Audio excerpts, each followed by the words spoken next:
ကျွန်တော်မုံပြေပါ ကျမမြန်ရောက်နေပါလား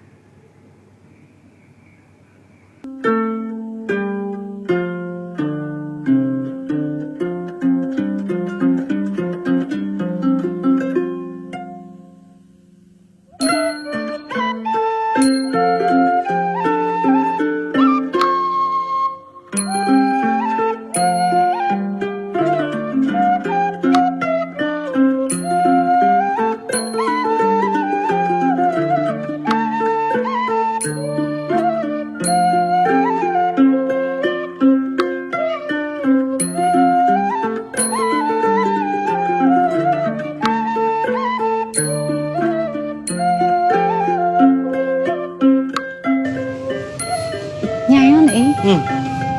ကိုမမောင်ပြည့်ချောင်းကိုမမေကိုပြပြလိုက်ပြီအဲ့ဒါမမေကတွေ့ပါတဲ့ဘာလို့ရေးကြည့်လဲဆိုတာမောင်သိပါတယ်ညာရောဆောင်နေမမောင်အကောင်းဆုံးဆုံးဖြတ်ချက်ချနိုင်ပါစေလို့